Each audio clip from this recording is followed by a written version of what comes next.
Halo, assalamualaikum. Balik lagi sama gua di channel Mistis dan Kehidupan.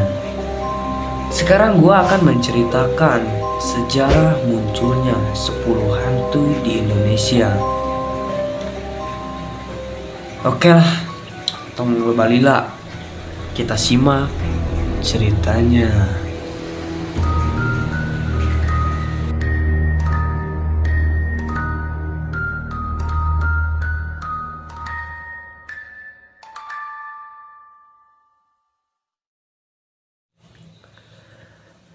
Yang pertama, pocong gentayangan minta tolong dibukakan talinya. Hantu paling favorit nih. Hantu pocong memang sangat populer di kalangan masyarakat Indonesia.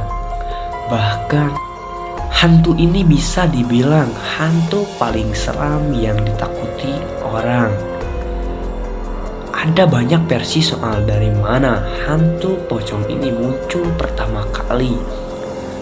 Namun mayoritas masyarakat percaya pocong gentayangan dari orang yang sudah meninggal, tapi lupa dibuka tali pocongnya saat hendak dikubur. Versi lain menyebut ada makhluk tak kasat mata serupa siluman atau jin yang menjelma menjadi sesosok pocong. Pocong disebut-sebut juga bertandang di pohon pisang. Percaya atau tidak, legenda ini sudah menjadi buah bibir masyarakat sejak masa lampau. Yang kedua, kuntilanak. Hantu perempuan yang merindukan seorang anak. Kamus Besar Bahasa Indonesia menyebut kuntilanak sebagai hantu yang konon berkelamin perempuan, suka mengambil anak kecil atau mengganggu wanita yang baru saja melahirkan. Benar saja, kuntilanak menurut beberapa sumber awalnya memang sosok perempuan yang hamil dan meninggal saat melahirkan. Kuntilanak menjadi arwah gentayangan yang penasaran mencari-cari di mana anaknya. Menurut legenda, Kunti sebutan untuk kuntilanak, merindukan kehadiran seorang anak. Hantu ini kerap diasosiasikan dengan pohon yang rindang seperti pohon beringin. Yang ketiga, genderuwo menyedot hal-hal baik. Genderuwo punya istilah asli dari bahasa Kawi, yakni gandarwa, mitos tentang hantu yang kerap dipahami masyarakat berjenis kelamin laki-laki ini. Asalnya ternyata dari legenda kuno Persia. Si siluman air yang dinamakan genderuwo ini dipercaya selalu menyedot hal-hal baik, tinggal di kayangan dan berwujud siluman air. Dalam kepercayaan masyarakat Jawa, genderuwo kerap datang sore menjelang petang, punya tubuh yang tinggi besar dan suka kepada perempuan. Yang keempat, tuyul yang merepotkan dan suka mencuri uang. Si mungil tuyul memang hantu yang dianggap sangat merepotkan, sebab dia suka mencuri uang. Dalam mitologi Nusantara, tuyul ini menyerupai manusia dengan badan yang amat pendek. Setan ini dipercaya berasal dari orang yang keguguran. Menurut beberapa sumber, bayi orang lampau yang keguguran itu menjadi tuyul. Namun, lain halnya dengan kepercayaan Samawi. Mereka menyebut tuyul merupakan sebangsa jin yang sudah ada sejak masa lalu. Tuyul dalam kepercayaan orang Jawa dipercaya dipelihara oleh manusia untuk melancarkan pesugihan.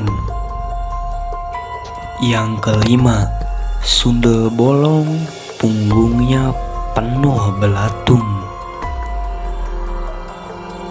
Banyak yang mengatakan sundel bolong ini mirip kuntilanak. Memang, sundel bolong menyerupai kuntilanak dengan penggambaran hantu perempuan berpakaian putih dan berambut panjang. Hanya punggung sundel bolong ini disebut-sebut berlubang dan di dalamnya berisi penuh belatung. Organ dalam tubuhnya juga terlihat. Rupanya sundel bolong merupakan mitos hantu dari negeri jiran Malaysia yang dibawa masuk ke Indonesia oleh imigran. Cerita ini lantas berkembang hingga sekarang. Yang keenam, Leak si penyihir jahat. Siapa yang tak tahu Leak? Hantu dipercaya sebagai penyihir jahat. Ini asalnya dari mitologi Bali. Leak ternyata manusia yang punya ilmu supranatural. Ia memanfaatkan ilmunya untuk kejahatan. Saat siang, ia dipercaya berlaku layaknya manusia biasa. Namun, kala malam ia mencari organ-organ tubuh manusia untuk bahan ramuan sihirnya, baik manusia hidup maupun mati. Ia bisa merubah menjadi kera, harimau, atau babi yang jahat. Bisa juga berupa rangda. Masyarakat Bali percaya Leak merupakan seorang penganut ajaran kiri. Berbagai sumber menyebut sihir Leak hanya bisa digunakan saat ia berada di tanah dewata itu. Karena itu, Leak dipercaya hanya ada di Bali. Yang ketujuh, Kuyang penghisap darah dari Nusantara. Kuyang menurut legenda merupakan seorang manusia yang tiba-tiba berubah menjadi makhluk peminum darah. Mirip-mirip seperti Dracula atau vampir. Bedanya, Kuyang hanya menghisap darah perempuan yang baru saja melahirkan atau meminum darah bayi yang masih di kandungan. Untuk itu, beberapa masyarakat Indonesia percaya ibu hamil atau yang baru saja melahirkan diberi benda-benda atau mantra khusus untuk melindunginya dari serangan kuyang. Kuyang disebut-sebut sebagai bawaan lahir atau keturunan dari nenek moyangnya. Ciri-ciri perempuan yang menjadi kuyang yakni ada belahan tengah di atas bibirnya. Yang kedelapan, Jenglot si pencari hidup kekal. Menurut sejarahnya, Jenglot ini awalnya adalah orang yang bertapa untuk meminta kehidupan kekal. Lantas, ia membeku menjadi mirip boneka. Dengan ukuran yang kecil, Jenglot konon dipelihara oleh dukun.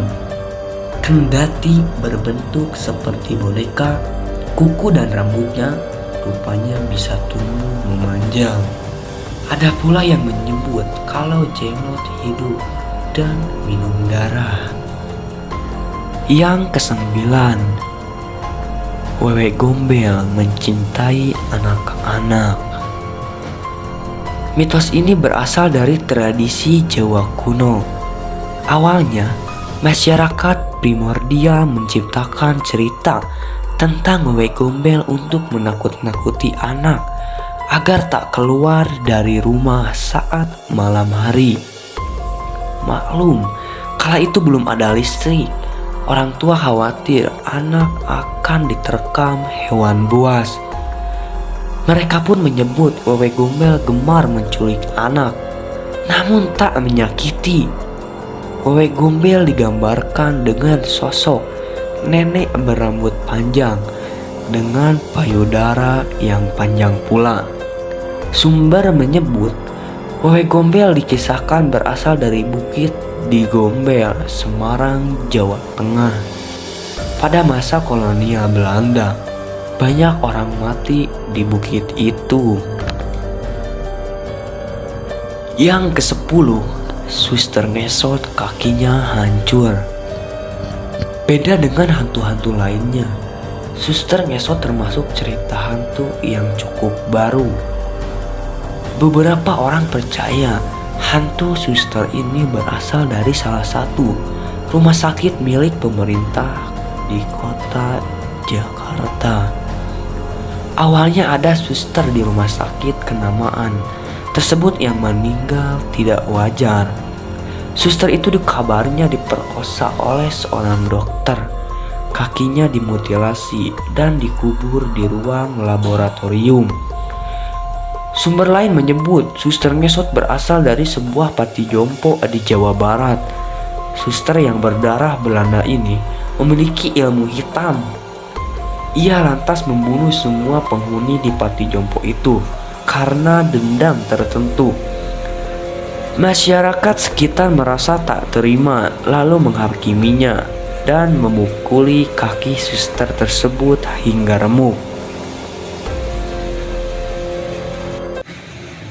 Tuh, gimana teman-teman ceritanya? Jangan lupa di like, comment, share, and subscribe. Dan bunyikan lonceng notifikasinya. Sekian dari saya. Wassalamualaikum warahmatullahi wabarakatuh.